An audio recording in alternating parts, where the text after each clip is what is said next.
Olá, meus irmãos, minhas irmãs, alunos e amigos no canal Teologia Didática. Nós vamos dar prosseguimento aqui na aula hermenêutica e vamos prosseguir a partir do subtema erudição.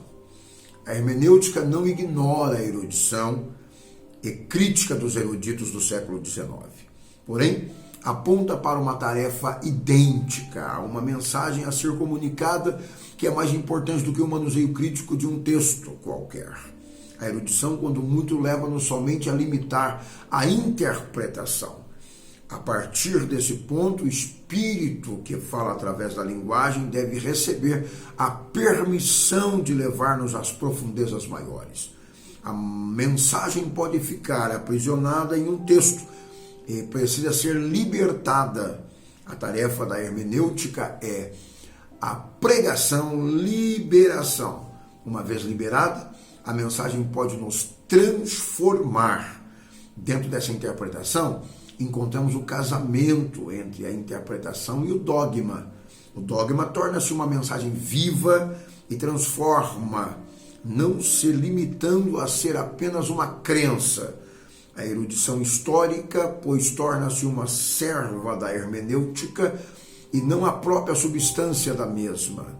Os princípios básicos da interpretação hermenêutica. As línguas originais devem ser lidas e compreendidas, ou então o estudioso precisa ter acesso a textos fidedignos que transmitam fielmente o sentido do texto original.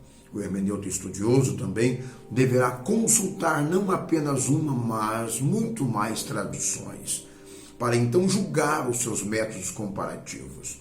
Quanto a casos específicos, deverá ter cuidado para evitar o envolvimento em manipulação sofistas de vocábulos e expressões hebraicas e gregas. Quase qualquer coisa pode ser ensinada através da manipulação indevida de textos. As próprias traduções oficiais, algumas vezes, envolvem-se nesse tipo de atividade. Consideremos os muitos sermões que têm sido pregados com base nas supostas diferenças entre agapau e filéu, na tentativa de tentar explicar o texto de João 21:15 a seguir. Sobre a literatura a ser examinada. O hermeneuta estudioso precisa examinar a prosa, a poesia, a alegoria, os trechos literais e simbólicos, os apocalipses com seus fantásticos símbolos. Atualmente, muitos pregadores supõem que sempre devemos entender literalmente um texto, a menos que sejam razões especiais para interpretarmos o mesmo simbologicamente. Uma estrela que cai é símbolo de um anjo, e não alusão a uma catástrofe cósmica, a algum acontecimento astronômico.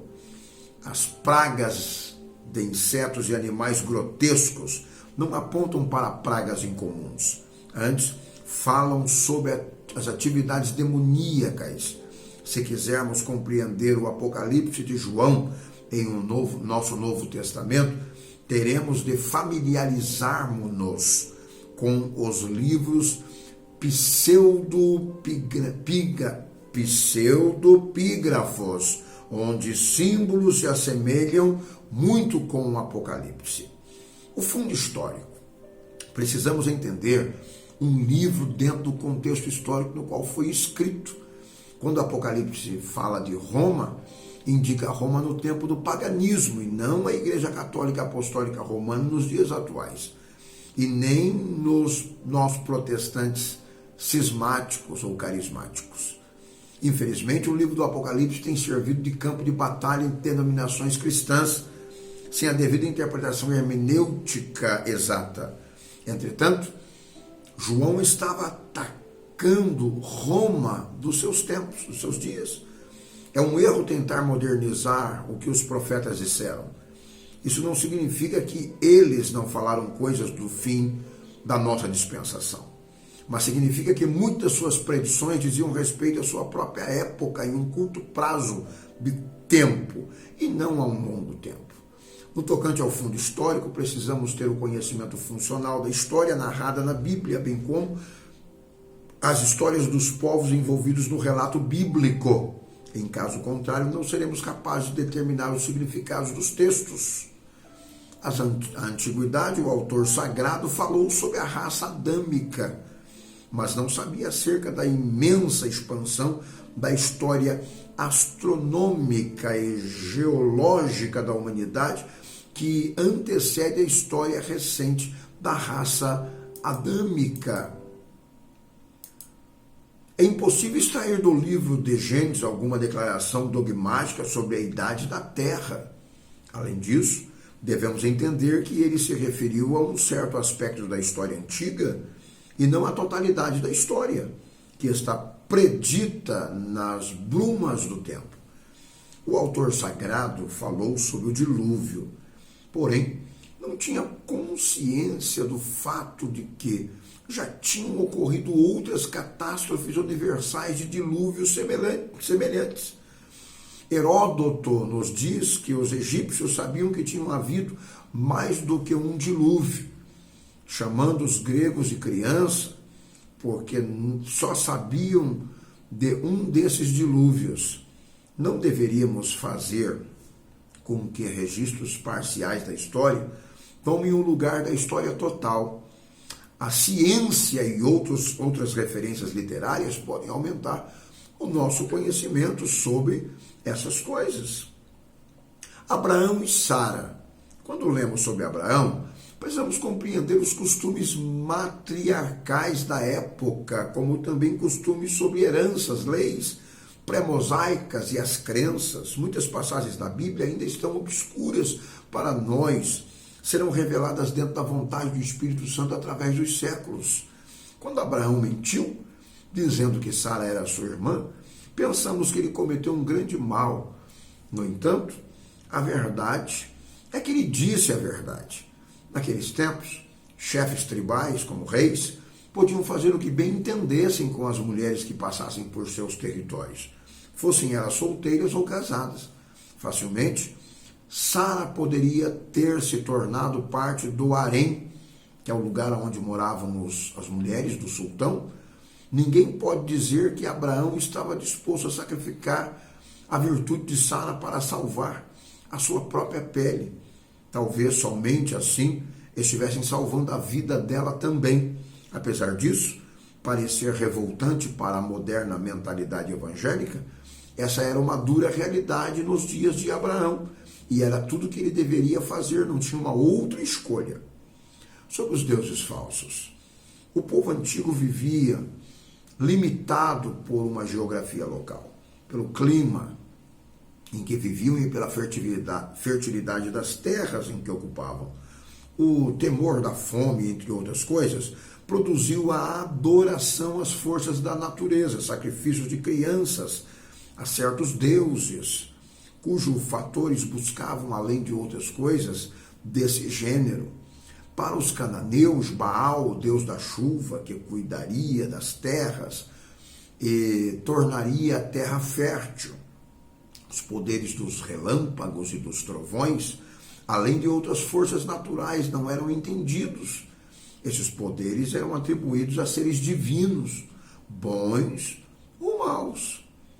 Isso originou todo o desenvolvimento de uma teologia primitiva completa de deuses, com D minúsculo, de todas as espécies, que controlariam todas as facetas das atividades humanas. Logicamente que eram deuses falsos. Como o hermeneuta vai entender isto, se não pesquisar com profundo conhecimento o estudo da história desses povos? Uma grande realidade. Sobre o estudo biográfico. O estudo biográfico é a leitura que atenta para observar importantes informações que devem ser anotadas. O nome, não apenas o da pessoa que estou estudando, mas o das pessoas e lugares dos quais ela está relacionada. Os pais do indivíduo que estou estudando, seus parentes, dos quais estão relacionados com a história. É importante que o hermeneuta saiba dividir e conduzir a interpretação dos textos para não cair no ridículo que o texto é contraditório. Diz que Davi era um homem segundo o coração de Deus. Diz que Davi pecou, cometendo adultério, desagradou o Senhor. Noé bebeu vinho, embriagou-se e descobriu-se no meio da tenda. Amaldiçoou seu filho Canaã. O exemplo de cada pessoa protagoniza os acontecimentos nelas encontrados. Por exemplo, o fato de Noé ter plantado uma vinha e bebido vinho e embriagado não significa que você deva fazer o mesmo só porque ele é um personagem bíblico. Superior e atual. Nós passamos pelo tempo e a sociedade se modifica, as coisas se aperfeiçoam cada dia. A Bíblia, a escrita mais antiga do mundo e o manual mais moderno da atualidade, atravessa os séculos sem ser modificada antes, modificando a vida de muitos. Qualquer outro livro depois da Bíblia se atualizam e são melhorados, porém a Bíblia é imutável, cheia de antiguidades e tem a mensagem atual para hoje, tanto para o rico quanto para o pobre, para o criança e para o adulto, e também para o velho, para um sábio e para o ignorante, para um judeu e para o gentil. A mensagem é a mesma para todas as raças e todas as etnias em todos os tempos. A Bíblia é de autoria una, é divina. Toda a inspiração veio do Criador. A superioridade da Bíblia se destaca sobretudo por ser ela fruto da mente de Deus e não da mente dos homens. Embora a Bíblia seja sobrenatural, ela é acessível aos homens, deve ser meditada diariamente. Eu sou o pastor Eliezer Carvalho, do Instituto Bíblico Didático Carvalho Curso. Você está no curso livre e gratuito de teologia. Se você é novo por aqui, dê um like, se inscreva no canal, entra através do nosso WhatsApp em contato com a gente, solicite sua credencial aluno, credencial de teólogo, tá bem? Assinada pelo reitor do Instituto. 439-2001-2860. Entra através desse número no nosso WhatsApp. Se preferir, ligue no número fixo 43-31-32-18-37. Você vai ser muito bem atendido ao ligar ou mandar uma mensagem de texto no nosso WhatsApp. Nós vamos te atender, tá bem? Se você quer fazer qualquer outro tipo de cursos solos, nós temos quaisquer tipos de cursos solos dentro da teologia para lhe atender. Até a próxima oportunidade, próxima aula. Se Deus assim nos permitir, Shalom Adonai.